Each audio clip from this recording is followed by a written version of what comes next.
Napakahirap magbomba. Alam mo bakit? Kasi nailagay na namin yung crayfish. Napaka-excited namin ngayon kasi alam mo bakit? Ngayon kasi namin nilalagay yung crayfish namin.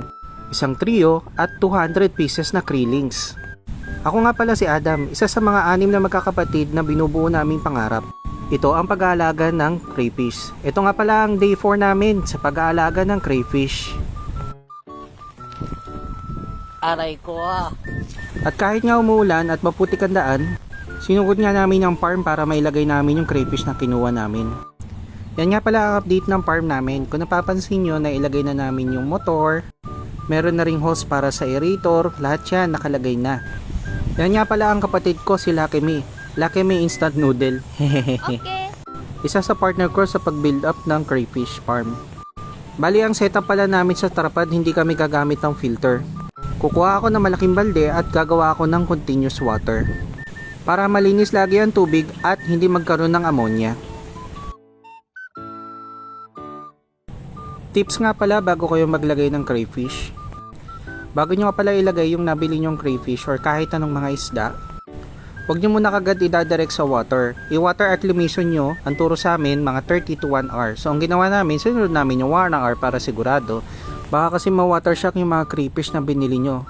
At baka pati kayo ma-shock kasi yung pera nyo nag-fly away na. Okay. Yun, laki. Katakot.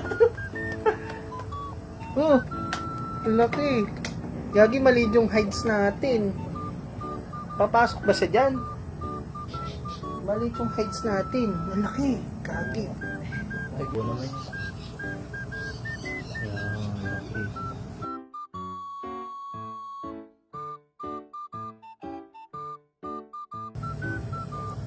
Ba't pala mahaba yung pinutol ko? Pagkatapos namin pakawalan yung trio, sinunod naman namin yung mga krillings. Siya nga pala, shoutout nga pala sa Red Claw Critters. Salamat nga pala sa binigay nyo sa amin, solid yung mga binigay nyo sa amin. Ang Red Claw Critters nga pala, ang mga crayfish pala nila ay galing sa Sesep Farm, kung saan nagmula ang Taguro line na kinuha namin.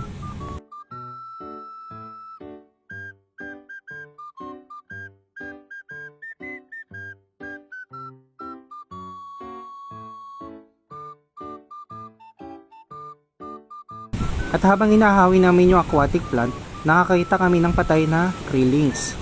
Pero buti na lang, kinausap namin si Red Claw Critters. Natural lang daw yan kasi nga dahil sa biyahe. Pero kagandahan naman daw, nagbigay naman daw sila ng pasobra.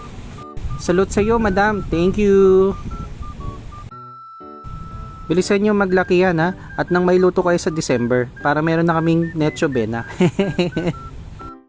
Baka pwede nyo akong tulungan kung paano mapaganda at mapabuti ang pag-aalaga ng crayfish. Mag-comment naman kayo please at pakilagay naman kung tiga saan kayo para alam ko kung saan nakakaabot yung video na to.